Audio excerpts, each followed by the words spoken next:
kill them all if I could. I ain't scared of none, so you know my ain't good. Throwing bin Lottie in my Porsche Nutter. Just left ground zero on my way to Kush. I'm hustling. I'm out here. I'm in the studio every day. I'm going to give you something. I'm not going to just have you sitting there waiting on me, not knowing what's going on. I'm going to give you music. Whatever's going on behind the scenes, you don't need to know about that. But here you go until then. Slow down, too much people in my. Sometimes you want to scream to God, but he can't. Look, and even if he did, this will probably be his. You playing about, he ain't like he got cancer. Shout out to T.I. He was here last weekend. Yeah, Tim. He was bigging you up, and he stated that on Fake Ass Motherfuckers, that's like one of his most honest records. Mine too, by the way. Yeah. Oh shit! I sat back and listened to that shit. Was like, oh man, you might have gave him too much. You know what I mean? They thought it was bitches and blunts and phantoms and shit. was that record created like after he came out, or that was? No, actually, I had that record, man, and I let a lot of people listen to it, and everybody was like, just put it out and see what happens. But you know, I ain't one of those type of cats to really, talk about what's going on with me. I just, just grind through it. And, you know what I mean? It was just like, just let them see where you at in your head, you know what I mean? And, and I put it out, and a lot of cats that I saw afterwards was like, damn, it's just like that, you know what I mean? I don't know if I want that, but, fame is a serious drug, man, especially coming from where I came from, being here now, you know what I mean? You kind of caught in the middle. The streets, the music, and you the spokesperson, and you right in the middle. It's almost like being Barack right now. You know what I mean? You still support Obama? Because I know you had the president as black. Yeah. I mean, I definitely support him. I felt like he did his thing. It ain't a lot to do when you ain't got a lot of money to spread around. It's like going to the neighborhood. You can protect the neighborhood all day, but and they're gonna love you for it. But then when you don't feed the neighborhood, the wolves, the wolves, man. The hyenas. One thing he is doing is he's killing all the wolves overseas. Oh yeah, no, he's definitely on his gangster shit. Now you got to give him an A for that. Like we can't even talk bad about this guy. And really and truly, I really like Gaddafi. I was like, damn, when he got him. Motivation. The whole album is dedicated to your honesty. Like, is that the whole direction? I would say honesty and having a classic record, meaning that you know what I mean? Like a lot of these records I wouldn't have done before. And, the trap, the world is my trap now. So I just feel like I got to come in it that way. It's like different than talking to, a neighborhood or a city. I talked to my neighborhood in the beginning. Then I talked to my city. Then, I started talking to, regions. And then next it was the world. And I just feel like, I'm the people's champ. I'm their spokesperson. So I'm also a leader. You know what I mean? I got to lead them. I got to get them good music. You know what I mean? It ain't my thing to make the club music you hear in the club all day is my thing to make those classics that you're gonna live and die to, the Chronics and the Get Rich or Die Tryings and the Reasonable Doubts. Shorty Red was not found guilty, man. Man. Got any beats on the album? Yeah, he got like 2 joints on there. Yeah, that was a crazy thing with Shorty, man. Shorty was, I don't want to say I felt responsible, but Shorty was always like my little brother. And he was the cat when, I was running around and doing my thug thing that I used to take to the club and buy him and his homeboys bottles and, and just show him, the ropes of the streets. And he was a producer. And I just think, he kind of saw that. And, he probably thought that was the way to be, and surrounded himself with people that he shouldn't have. And, it just went all downhill from there.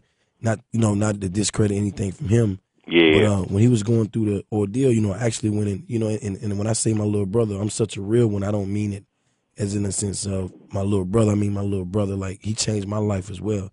Oh, you wow. know what I mean? So, with the music we made, and when he was going through his thing, man, I actually, and a lot of people don't know, I kind of stepped back from my album and went and lived with him for maybe like 4.5 months every day because, that was serious, and he was my little brother. I mean, I went and moved in his room downstairs and went and bought a TV and what? Yeah, man. Played cards with him every day. We just chopped it up because I was serious, man. His life was facing murder. Yeah, charges. and he was a kid, so he don't really know.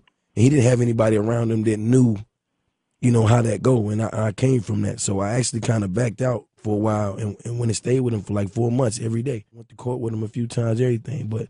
I'm glad he's straight now, though. I'm glad he's straight. He got a second chance at life. He got to make some good music, man, and just bounce back. Was he incarcerated during that whole period? No, he was incarcerated. maybe like 6 months of it that I can remember.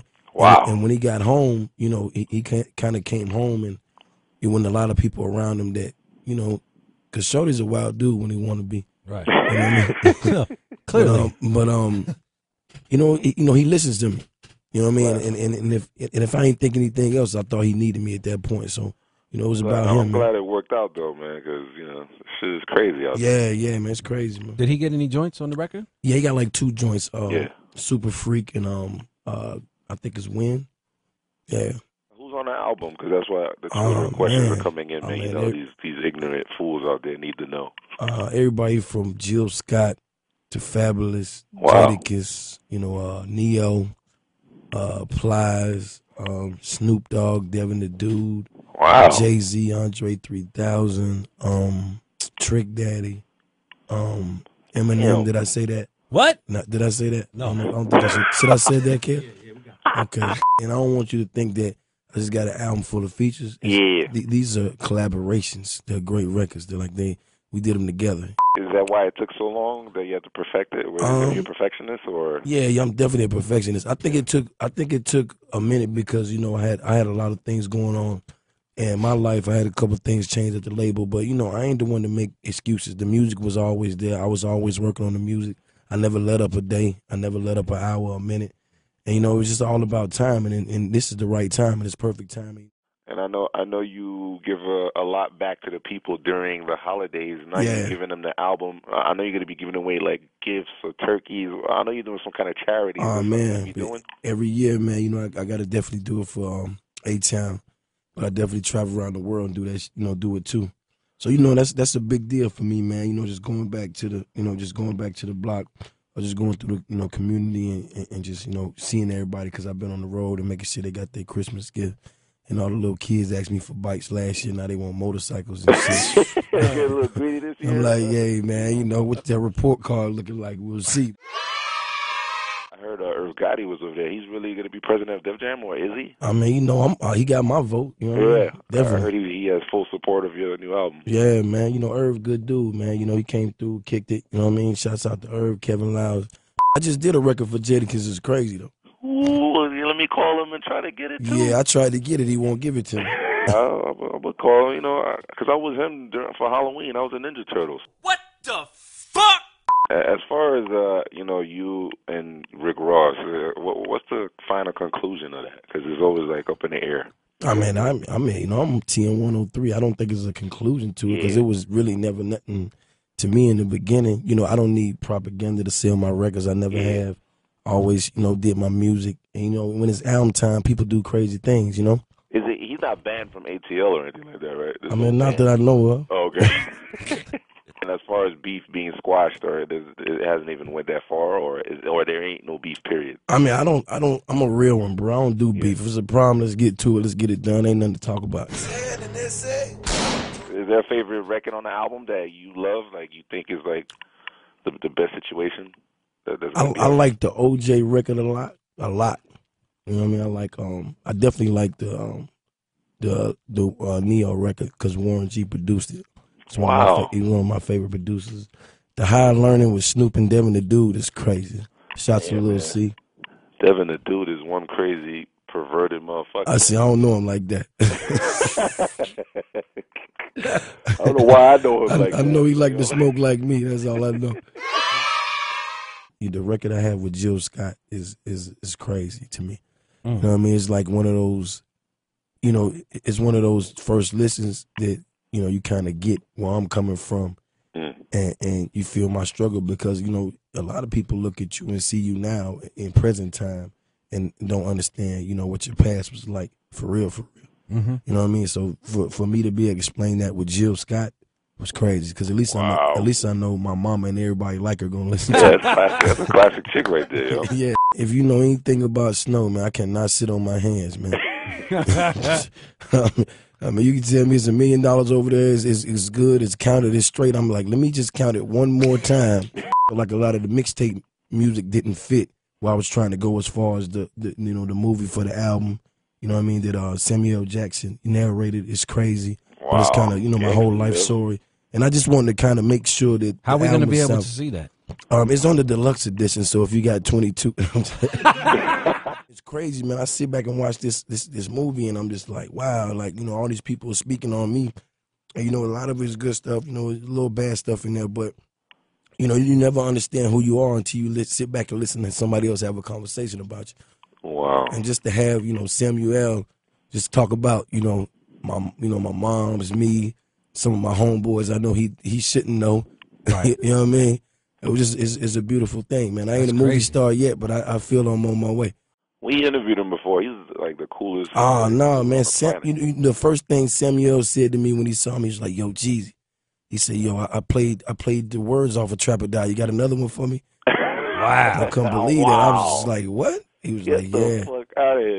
He's very honest, man. Yeah. He gonna tell you how he feel. He hit me from time to time now just to check in. Like, he a real dude, man. I get him. Man. Yeah, he's so fucking honest. He'll be like, "Yo, this movie I'm promoting is whack, but we gotta act like it's hot, all right?" Yeah. We gonna see Jeezy in like future movies like coming up. Of course, man. That's what I'm. You don't see the transition, man. That's what. You know what I mean? We going for it, man. I feel like I got a lot to offer when it comes to that. I'm a pretty charismatic cat when I want to be, especially if the check is right. What's the deal with your shirts that got bootlegged so hard? Are you gonna come out with your? Nah, I mean, cause right now, I really been on 8732. You know what I mean, hard, and it's crazy that you said that because it's like right now I have the #1 urban clothing line in America. And, hot. And I used to hustle for clothes and Jordans and stuff like that. So for me to be able to have something, and when I'm showing up at my shows, I'm seeing all these cats in my clothes. I'm just like, man, this is real right here. You used to be like, a little huskier, and now you're like, yeah, man. Like, me and Sav got on that thing, man. Yeah. We got right. We good money over here, B. But yeah, it's all of Atlanta. Yeah, because I saw Greg Street a couple weeks ago up here. And nah. New man. But you know what it was, man? It's like, I figured I'm getting this money. I want to at least be around here to spend it, and then, you know what I mean? Be here for my son. But those seizures. Yeah, it's crazy. Yo, what's wrong with you, dog?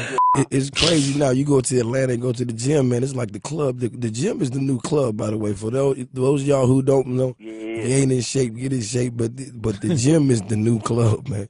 Before Jeezy leaves out of there, Jeezy's not leaving. He's here for the rest of the day. This trouble, I got some stupid trouble out there. I was on London radio. Tim Westwood, he was bigging you up. Yeah. When I was up there, and then I was just joking around. I was just like, what's his name? Chris Brown knocked out Drake for Rihanna, and it was a joke. Now that shit's like all over the internet. And I'm just joking. I'm like, are you serious? Like, it's amazing how anything could be big news, and I can imagine you go through this bullshit. This is how I feel, man. When you know everything 100, I just keep it 100, man. Sometimes you gotta let people figure it out themselves. You know what I'm saying? If they go for anything, they're just gonna go for anything, bro. But I don't think that happened. I would hope not. I we were joking. Me and we were laughing, and I but you're a pretty famous dude. You say some people believe you. Just for the record, it's not the first time that Whoo Kid has said something stupid that gets taken out of context and gets him in trouble. I can believe that.